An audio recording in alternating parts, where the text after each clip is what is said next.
Chers amis, l'heure est grave. Comme vous le savez, une motion vise la destitution du président Vital Kamerhe et plusieurs membres de son bureau. Mais cette motion n'est pas une démarche légitime. C'est une fraude éhontée. Des signatures inventées de toutes pièces, des noms usurpés sans vergogne, des consentements fabriqués dans l'ombre. En démocratie, chaque signature est sacrée. Elle porte la voix d'un élu et d'un peuple. Ici, c'est le mensonge qui signe à leur place. Ce n'est plus du droit parlementaire, c'est du banditisme institutionnel pur et simple. Mais ne nous y trompons pas. La fraude n'est pas un accident isolé.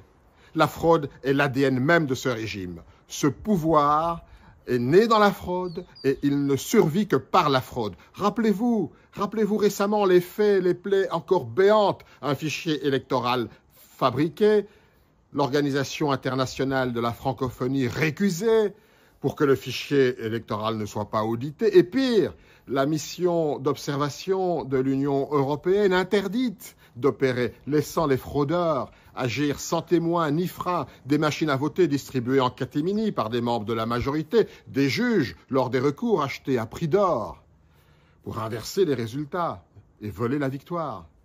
Voilà comment cette soi-disant majorité est née, dans la tricherie abjecte et la honte nationale. Mais aujourd'hui, ces mêmes poisons gangrènent l'Assemblée nationale, des fausses signatures pour une motion de destitution. Voilà où nous en sommes, le temple de la loi souillé par des escrocs. La question qui brûle nos lèvres, peut-on encore faire confiance à cette Assemblée nationale aussi pourrie jusqu'à la moelle? La réponse est claire et elle claque comme un cri de vérité. Sûrement pas le peuple congolais. Quand on n'a pas d'idée pour convaincre, on triche avec des fausses signatures.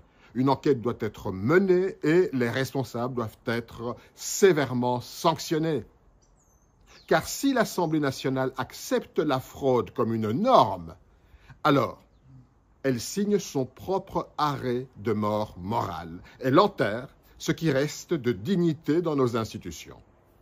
Le peuple congolais mérite infiniment mieux, pas une majorité de faussaires et de trafiquants, pas un parlement transformé en marché noir de bazar où les signatures s'achètent et s'échangent comme de la marchandise volée. La démocratie n'a pas besoin de fausses signatures, elle a besoin de vrais hommes d'État, des hommes et des femmes intègres, des gardiens de la justice.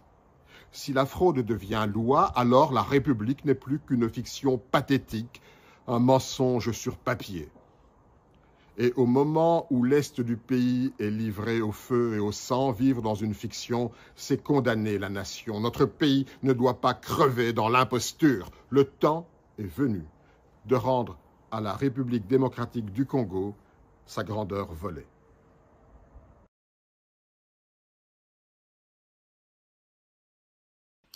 Bote Bandeko, bienvenue dans Tosha TV. Bandeko, tozali ko lancer campagne oyo tobengi na Tosha promotion. Pona bandeko nyonso o balingi ba marque na bango eyeba na ba événement na bango eyeba na tozali ko sala ba promotion na chaîne na biso na plan marketing. Donc mutu nyonso aza na posa produit na ye ekende liboso azali na posa mukili eyeba eloko na ye a contacter biso na numéro oyoyo toko solo là pour la promotion ba produit na bino nyonso. Donc tozali ko travailler na ba agence pour na ba réalisation ya ba publicité. Tozali ko travailler na ko propulser ba produit na nyonso bo contacter biso so bozi biso na numéro na biso te beaucoup ko contacter biso na adresse mail na biso ezali wana topé na ba réseaux sociaux oyo nyonso boyebi po avec Tosha TV produit na bino ekoyebana.